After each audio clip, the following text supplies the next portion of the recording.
In continuation of my earlier video, remember wearing a mask is going to cut the rate of transmissibility of the virus.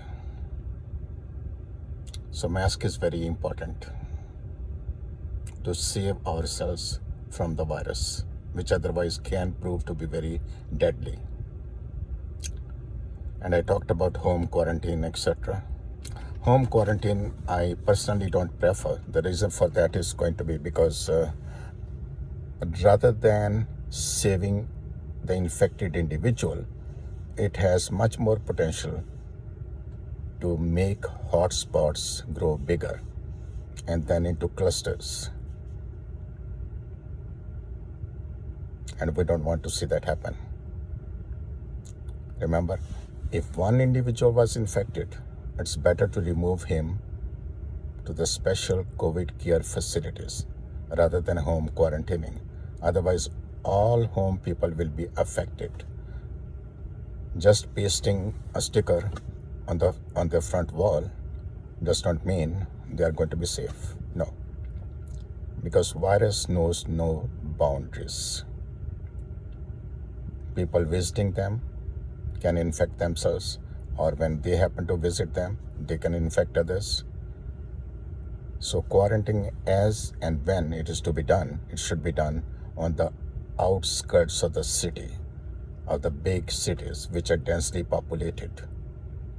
And it should be done in places where are minimally populated.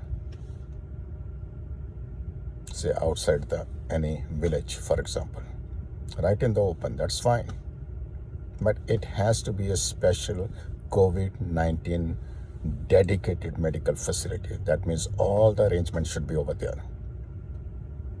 And why I say not hospitals? Well, hospitals, remember, if a COVID-19 patient goes to the hospital, where do they go? Most of them are going to be taken anyway to the ER, emergency rooms.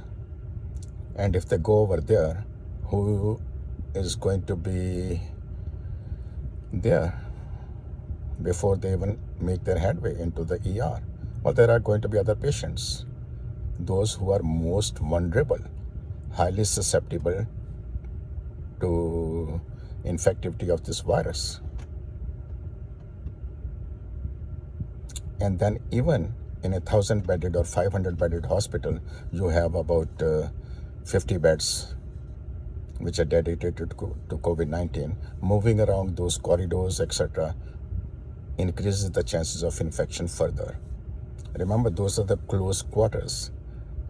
The problem here is closed quarters, especially with the modern kind of design where the electricity costs are kept to a minimum, or there is heat available in winter times, there is AC available in the winter time. It is all closed here. So the chances of other people in the hospital being infected go up now, even though it's a specially categorized kind of area in the hospital. Still, it is not going to cut. People will be infected, just given time. So that is why I don't prefer them to be hospitalized.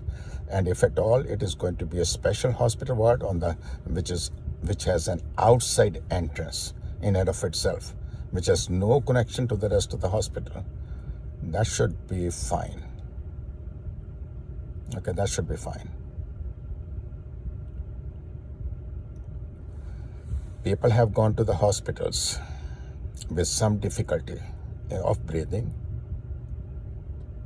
People have gone to the hospitals with chest pains. After being there for 2-3 days, they are sent back home, making sure they are COVID negative. In the middle of the night, the patient has to be transported again to the same facility. Now what happened? Well, he has a severe breathing trouble. Just 8 hours later, and again he's being tested over there and now found COVID positive. Now where did this infection come from? Well, this is a typical example of hospital-acquired infection. Not only he, His relatives, caregivers, as well as other family members are asked to test themselves, and they are all found positive. Because they were visiting him on a regular basis, they were around him too. Remember, when he went over there, it was negative. First time. When he was brought home, negative. They made sure. 8 hours later, positive. Other family members, positive. This is what happens. That is why I remain against. This is a typical example. This is just the nature of the virus. Hospitals are not to be blamed for this. Okay? But we have to find our way around it. This is like a big boulder or rock that has fallen in the middle of the road. Now we cannot remove it in a timely manner. So that means the traffic is going to be halted. And it is the same scenario that is happening with our governments. We cannot do much about that. And that is why our hands are up in the air. We are really praying for some divine intervention here. But meanwhile, life should go on.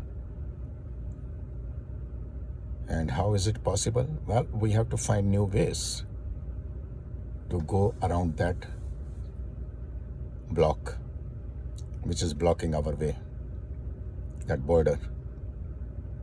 Okay, we cannot move it. Fine. We cannot do much. Fine. But we can definitely go around it. So this is what we have to do. And this can be done in this case by behavioral interventions. By changes in our behavior, we can definitely protect ourselves from this deadly disease. People do not have to die at the hands of the COVID-19. The deaths, most of them, I tell you, most of them, over 90% of them, they are avoidable. And this is what troubles me. They are all avoidable deaths given timely intervention. That's what is needed. We go to the hospital when it is too late. Or we go to a place when our resources are already tied up. Or ventilators are not available. Remember, speaking of ventilators, it cuts both ways. The longer a person stays on the ventilator, the lesser the chances of coming off it. So we got to be very judicious about all this. And here is another deal, which I would say, aggressive but judicious use of antibiotics is got to be in the plan while caring for the COVID-19 patients. Judicious but aggressive. Why? Because people, those who die, they just don't die because of the COVID-19. COVID-19 really wreaks havoc with our immune system. And other opportunistic bacteria happen to make their headway. So if they are going to be antibiotic sensitive, give it to the patient so that the patient's own immune system is allowed or has a better chance to fight off COVID-19. So keep that always in mind, that we are being careful and monitoring the patient for other organisms as well.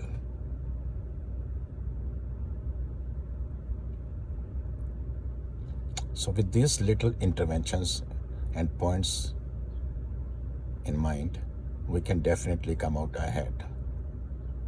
People will not die, believe me. Our death rate will be minimal. And this should be our goal here should be eradication of the virus, not just mitigation. Okay, although mitigation remains one means getting to that goal. But remember, I have been telling, if the virus is anywhere on the planet, it has the potential to be everywhere on the planet. So that is why mitigation alone is never going to be enough. Don't think my area is safe, I don't care. No. If so long your neighborhood is not safe, you are not safe. So think about this and act accordingly. Wear mask. And this is why I say home quarantining and in hospital is going to be little question mark for me. I'll continue this. Thanks for watching.